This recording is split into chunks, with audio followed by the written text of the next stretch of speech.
Welcome to Prep for the Prince with me, Jazz Ellis, teaching you how to prepare for marriage as a Christian woman, whether you are single, dating, or engaged. So much goes into preparing for your future husband and learning how to be a wife God's way. Here's to preparing for happily ever after by learning how to prepare to be a wife while single, all things godly wife preparation while dating, and preparing to be a Christian wife throughout your engagement season. Let's get you prepped for Prince Charming. I'm cheering you on as your life story and your love story unfold.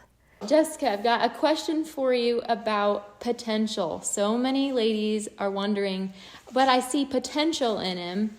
What would you say to the lady who's like, okay, he might be good for me, but he might not. I have some red flags. I have some green flags. Like, he has potential.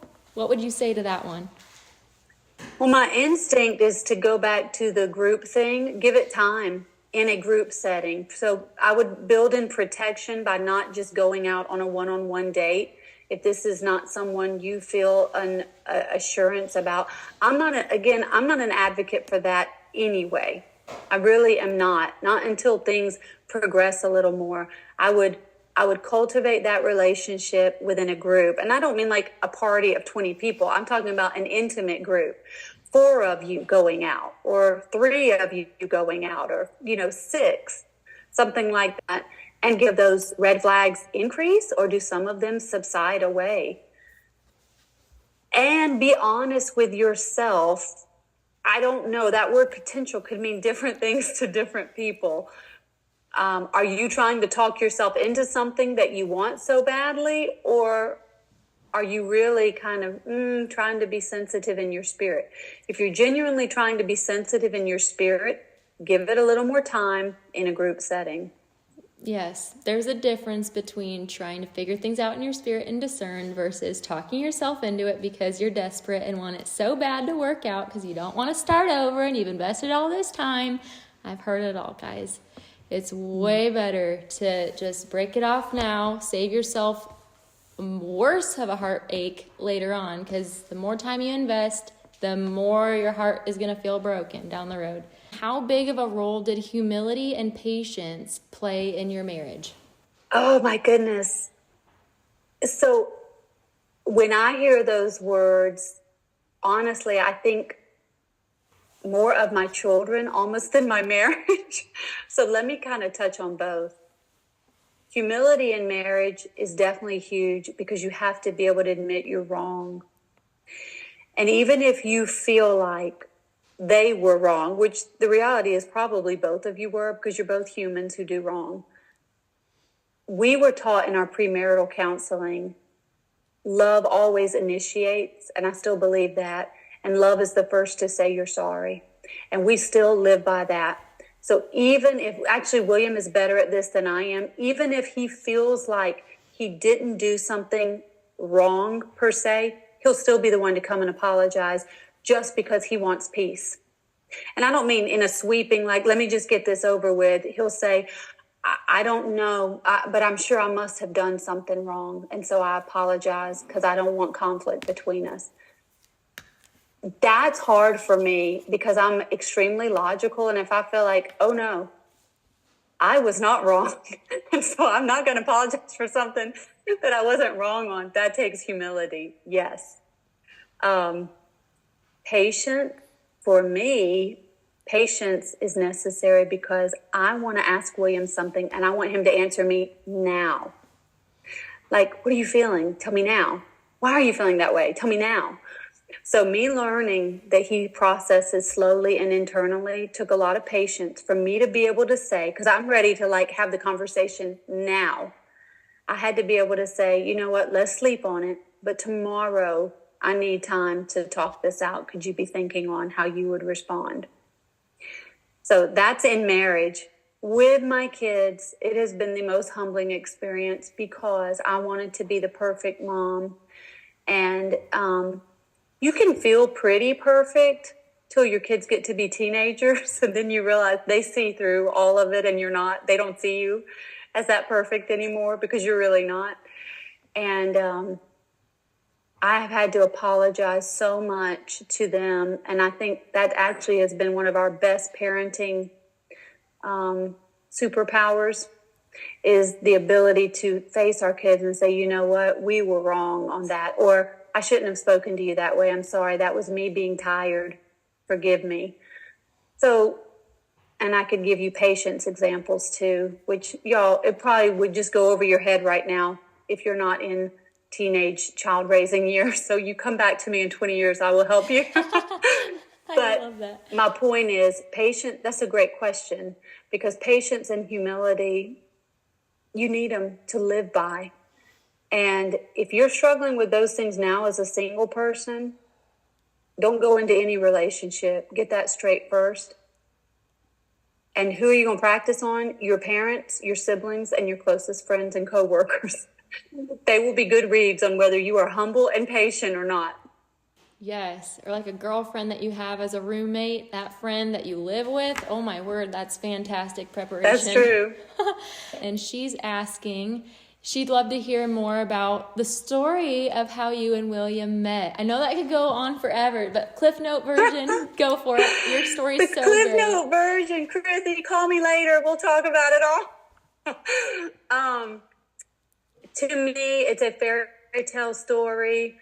I'll give you the Cliff Notes then, but basically, by just following the Lord in my own life, I wound up in Honduras, and I was serving with a ministry there at an orphanage, and William had arrived in Honduras 2 years previous, and he ran it's a ministry house for Bible school students in the city there.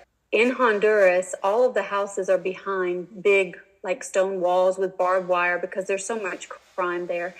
And so we were pulling in the truck, and William came out to open like the big metal gate so you can drive into the wall. And I'm telling you, I saw him, and it's like in my spirit was like, oh my, I don't want to say the Lord was like, that's the man you're going to marry. But looking back, that's what I would say, you know, knowing the whole story. But something in my spirit like leapt, and I thought, oh my goodness, like, who is he? And could that be something? And I can't even explain why I even thought that. But that night we all went out to dinner together, and he did not talk to me. Nothing. I told you he's a quiet, reserved person. Nothing. He did not talk to me the whole night. Well, basically by the end of dinner, I'm madly in love, and I don't even know if he knows my name. And so we were just there like that one night. But the next morning, I'm a morning person. And so I had come down to the ministry house kitchen, and I was just like sitting in there drinking my hot tea or whatever. And here comes William. And apparently we were the people up in that kitchen and talked probably for 2 hours. And at the end of it, that was it. And so we started to email. And because, like I said, I lived about 3 hours away, but I made sure, I can't remember exactly how, I made sure he knew my email address. And email was very new back then too. Email was like a new thing. I tell y'all I have an email address. So I made sure he knew my email address. And then I went back to my orphanage job working, just like, Lord, please let that guy email me. If he would just initiate an email, that's all I need to take off and email him back. And he emailed me, and he knew I was from Atlanta. He's from Virginia, by the way. And so he sent me this email about the Braves. Literally, it was like, hey, the Braves are, you know, playing for the pennant. They just lost to so-and-so. Thought you might want to know. Adios, William. Well, that's all I needed. I'm like, so William, what's your life verse? And how many kids do you want? And, you know, here started the questions. And so we kind of courted through email. And then every once in a while, like maybe once a month, we would see each other. And by then, the heads of our two ministries knew, like, and they were totally full on matchmaking. And so William would go and preach at a lot of different churches. And so they made sure I would go and sing while he was preaching. And those were like our dates in a 15 passenger van with like 10 other people. That's amazing. And we were engaged within 6 months. That's awesome. Yeah, that's the so short awesome. version.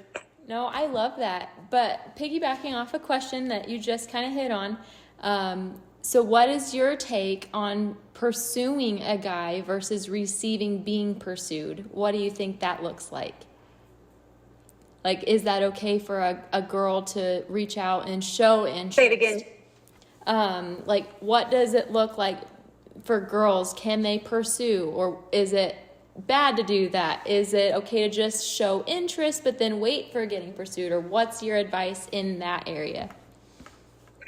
So I would say the way I grew up, that was definitely a teaching that was probably to the extreme in my life. The idea that you do not initiate and you do not pursue. And while I think that we erred a little bit on the legalistic side with that, I am thankful it was a principle put into me, because this is why. I believe ultimately women admire men who initiate, because it's a sign of leadership. So there is a good chance that if the whole relationship is based on you initiating, and I mean completely based on you initiating, you may be doing that the rest of your marriage and you're not going to be happy. To me, that was a big deal that William initiated. But I would say I would not be legalistic about that, because that can look different in different scenarios.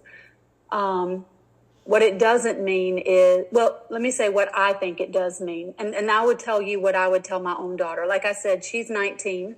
So these are same things I would be telling her is, I would not call a guy and ask him out for a date. I don't think that's a good way to start. I would not go over to a guy in the gym that I thought was cute and say, hey, I'm Shay, what's your name? I don't think that's a good way to start. I don't want my daughter putting herself in that situation. However, if she's in line at Six Flags or something and she sees a cute guy that she recognizes from Bible study or whatever, wrong for her to be the first one to say, hey, I know you from such and such. How are you? I'm Shay. That's not like initiating. That's just being a human and a person, being friendly. Do you know what I mean? But if your motive is like, hey, I'm putting myself out here for you, I just think that then the whole relationship is built on the premise that you had to be the one to start that. And for me, this is the kind of woman I am, and I believe this is a universal truth of women, whether we recognize it or not. We want to be pursued. Absolutely. All right, well, we'll finish with this last question. This one's based on the chapter that they read this week about deciphering and discerning between fake love in the world system, which is built on, infatuation, or I love you if you do this, I love you because you do this, or on feelings only, versus true love being built on the unconditional true love of the God kind of agape love. So what's your best advice for them while dating, evaluating whether a relationship is based on fake love or true love? Like, how can you best spot the difference? I would say fake love is, by definition, love is a selfless thing. And so fake love wants what it can get for itself. This is what leads to lust. This is what leads to dating multiple people. This is what leads to, and by dating, I mean dating multiple people at once. You're looking for what you can get for yourself. That's what I would say is fake love. Real love, by nature, is selfless. I mean, that's how the Bible defines it. It's patient, it's kind, it doesn't envy, it's not proud, it's not haughty, selfish, or rude. It doesn't demand its own way, it's not irritable or touchy. So if anything in your relationship is trending, I don't mean those things don't exist, because that's not possible. But if they're trending that way, or the guy in your life is irritable, touchy, selfish, rude, haughty, demanding his own way, by definition, and I mean by the Bible's definition, that's not love. Because there is a high calling on men that actually isn't on us as women, and that is that they are asked to lay down their lives because Christ is their metaphorical example. They are as Christ unto us as the church. The church isn't asked to lay down her life for Christ, yet Christ is asked to lay down his life for them.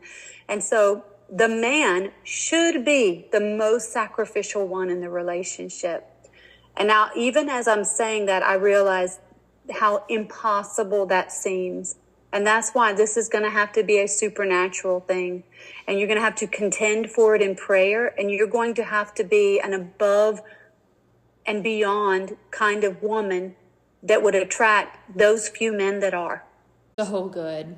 Absolutely. And ladies, the word for love in English is so vague.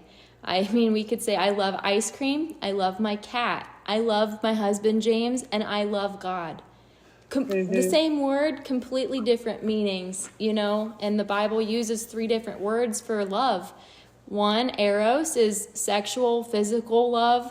Number 2, phileo, that's like a friendly, like love for people, friendships, your church community. And 3rd is agape, which is unconditional love that God shows towards us while we were yet sinners. He sent Jesus to die for us. So that is the selfless type of love she's talking about. So just realize there is a difference in the meaning of love, and make sure that whoever you're dating has the same understanding. But Jessica, thank you so much for being interviewed today. This is such a blessing. I loved it. Thank you all for listening to these answers and for wanting it. Thank you so much from the bottom of my heart. I know everyone is saying they appreciate it so much. I just call you ladies blessed, and everything I would want for myself or my own daughter, I desire for y'all. And I pray that God will strengthen you to last and to receive what I know you're longing for. Amen. We love you and we appreciate you so much. Can't wait to chat later this week. Thank you, Jazz. All yes. right. Bye. If you enjoyed this today, would you please take a second and give this podcast a 5-star rating or give this video a like? This will let me know that you're enjoying this content and that it's helping you. And would you also become a subscriber? This lets me know that you're looking forward to more content like this. Feel free to also check out my other podcast called My Royal Reality. Lastly, be sure to share this with a friend who would also benefit from hearing it. I really appreciate your support, and I'm cheering you on as your life story and love story unfold.